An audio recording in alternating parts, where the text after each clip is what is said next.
And he is caught. Coming up right now, live at 5:30, after committing the third bank robbery in a matter of 8 days. Police have their man, 33-year-old Sean Kelly, in custody. You're looking at exclusive video right now of them taking him into custody. We have much more right now on News 13. From the Samson Production Studios in the heart of Hazleton, Pennsylvania, it's your News 13.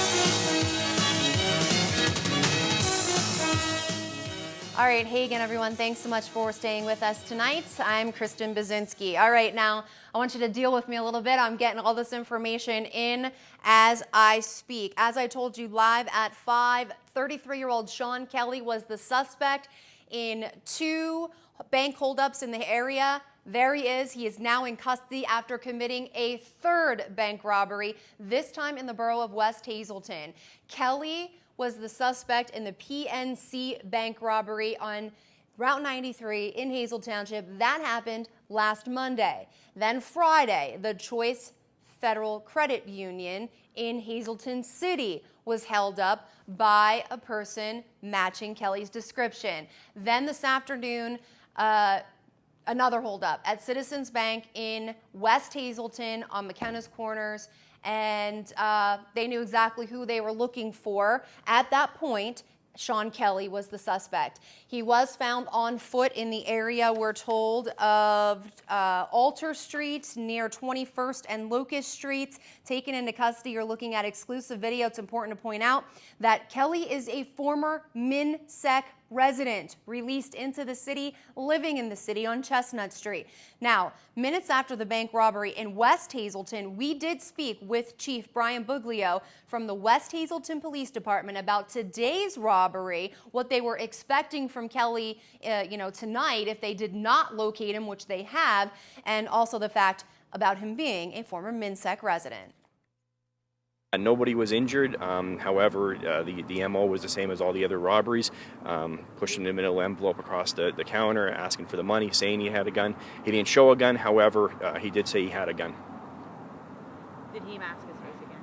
On this one, he didn't mask his face. He had a hood up with a hat on, so you could actually see his face on the video, which was a very clear identification of him, and the trooper positively identified him. Actually, multiple troopers identified him. This is just another show of how great work in departments working together to apprehend the criminals. We also know that the individual that did rob the bank and robbed the other 2 banks, he is a product of MnSec. He was released back into the Hazleton area from MnSec, and this is what we get out of MnSec. We get him coming in here committing violent crimes in our area. I anticipate probably he's being very brazen at this point, and I anticipate probably we are going to see maybe another robbery or 2 until we actually catch him. What would you say to owners that own businesses around here? At this point, I'd be very vigilant. You see somebody coming in, be very cautious of them. If there's anything suspicious at all, call the police. All the agencies in this area know about this and are more than willing to, we'll come out there and we'll deal with it as we have to. All right, once again, 33-year-old Sean Kelly, the suspect in 3 bank robberies in a matter of 8 days. PNC Bank in Hazel Township, Choice One Credit Union in Hazleton City, and now this afternoon's holdup at Citizens Bank in West Hazleton. There he is. He is now in police custody. He's taken back to the Pennsylvania State Police barracks for questioning. Again, he is innocent until proven guilty, but he is the alleged robber of all 3 banks. Luckily, in all 3 instances, no one was injured. He did get away with cash in all 3 holdups. But again, 33-year-old Sean Kelly of Chestnut Street, formerly of MnSec, now in police custody. Now to Sugarloaf Township, where fire broke out Monday afternoon. News 13 has now learned more about that fire, where 5 people have been displaced. The blaze happened along Twin Lane. Sugarloaf Township Fire Company Chief Dwayne Hildebrand told us his wife actually spotted the fire and dialed 911.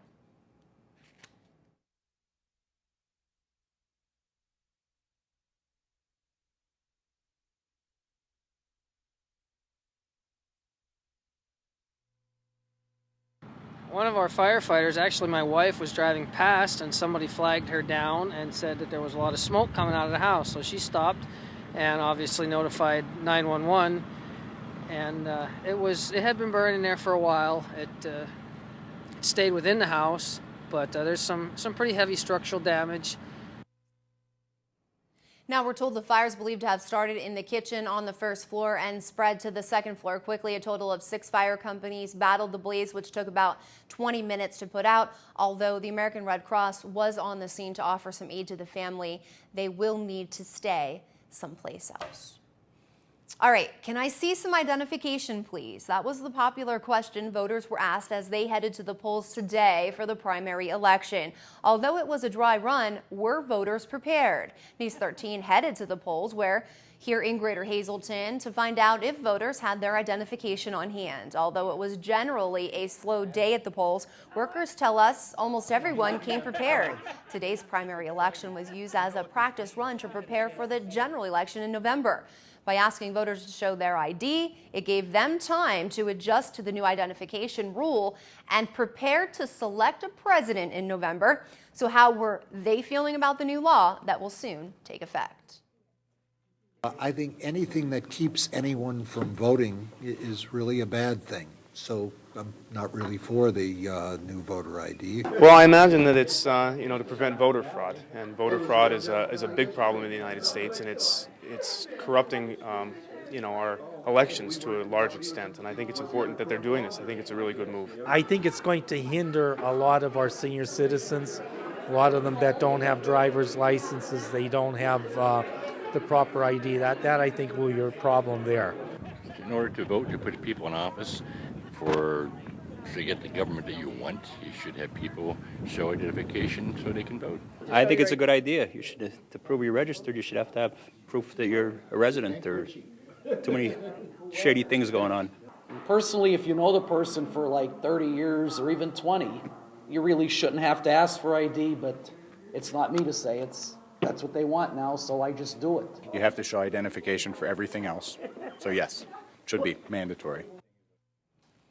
Those without ID cards were still able to vote today, but were reminded that they will need identification to vote in the general election on November 6th, and were given a piece of paper explaining all those details. In addition, those without an ID are able to get one free of charge at a PennDOT driver's license center.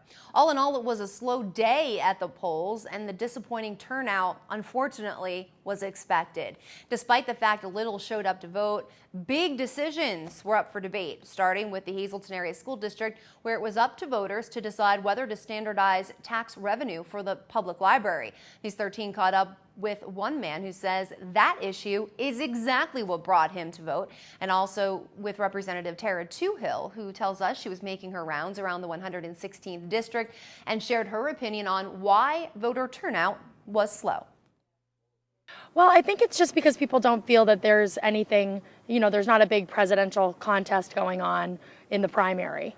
So people aren't really coming out. But the library issue is on the ballot, so people should be coming out for that. I went out to vote today was for the library, because I think the libraries are very important to the area, to our children, and that we need to have them continue for education purposes for our children. And that was the most important thing that I went to vote for today. For those who voted yes on the library question, that will fix the percentage of property taxes that the library receives yearly. On the other hand, voting no lets school directors continue to decide how much money the library will receive each year. And make sure you tune into News 13's Decision Day 2012 right here on SSP TV. We invite you to join Dr. Dave Sosar, Mike DeCosmo, Sam Lassant Sr., Rick Morelli, and award-winning TV journalist Kathy Baczynski tonight, starting live at 8 o'clock right here on Channel 13. And you can also get up-to-the-minute election numbers and information right at our website, ssptv.com. We get you the numbers first, the results first, and we'll also talk with the winners first. Once again, our election coverage starts at 8. We'll go live till 10, and there's only one choice on Decision Day, News 13, SSP TV. More news is coming your way next on News 13 at 5:30. A live newsmaker, actually two of them, will join me live to talk about an upcoming event that will have you walking for a great cause. And ahead, our Jasmine Brooks joins us for this week's Family Time, where the Holy Family Academy family is selling tickets for a Kindle Fire.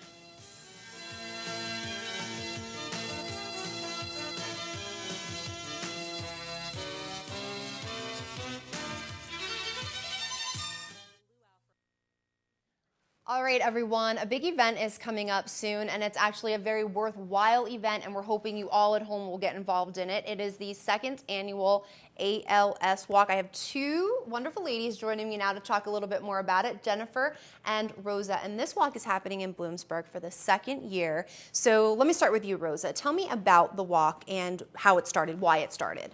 Well, the walk started last year. Of course, it's the 2nd one this year. And it was started because my dad had passed away of ALS, and I wanted to get more involved and have that one day that everybody could just get together and share their stories, their pain, and have a smile on their face and enjoy themselves. So, for those watching at home that don't know what ALS is, can you just tell them briefly what it is? It's the Lou Gehrig's disease, also known as the Lou Gehrig's disease. Well, actually, Jen can just talk about Jennifer, that. Yeah, definitely. I'm a nurse and I work with the ALS Association, and Lou Gehrig's disease is a disease that affects about 30,000 Americans every year. There's someone diagnosed with ALS every 90 minutes, and someone also dies from ALS every 90 minutes. Wow.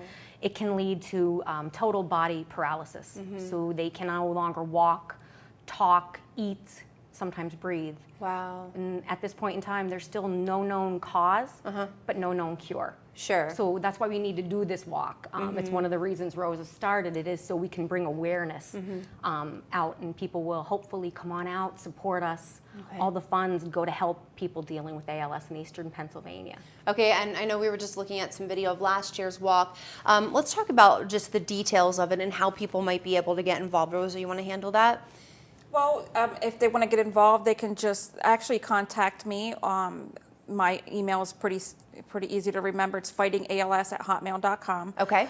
Or they can go on the Philadelphia ALS chapter. Okay.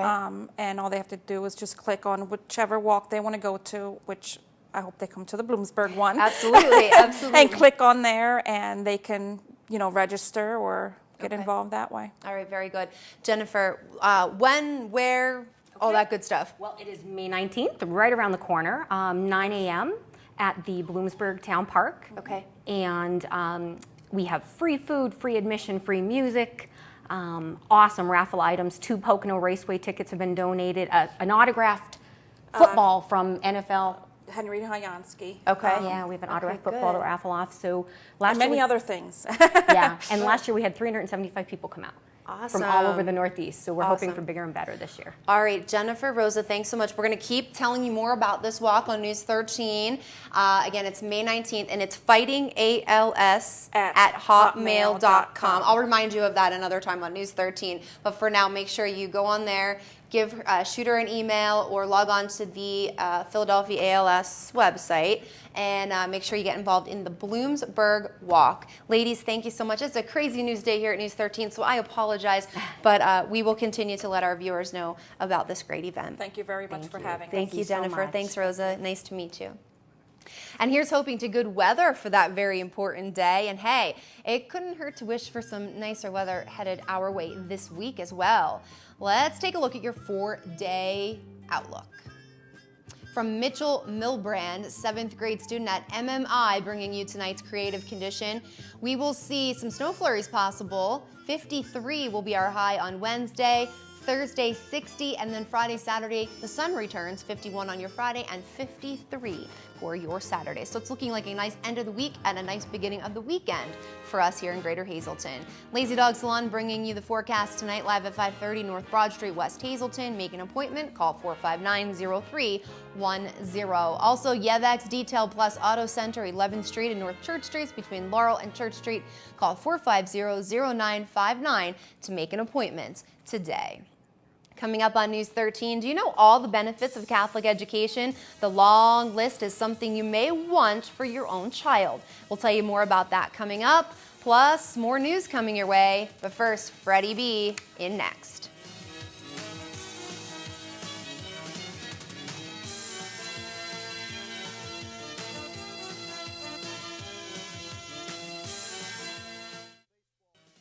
All All right, welcome back, everyone. I know I told you before the break and before Freddie we were going to talk a little bit about Catholic education with Holy Family Academy and our good friends there. Unfortunately, we are out of time tonight. A busy day, primary election day, bank robbery, bank robber caught. We apologize for that. We will bring that to you tomorrow right here on News 13 live at 5, so make sure you tune in. And thank you so much for making us a part of your day. Don't forget to tune us in tonight starting at 8 for live election coverage. And go to our website, ssptv.com, for election coverage and so much more. Have yourselves a great night, everyone. We'll see you back here at 8, and I'll see you back here tomorrow. Good night.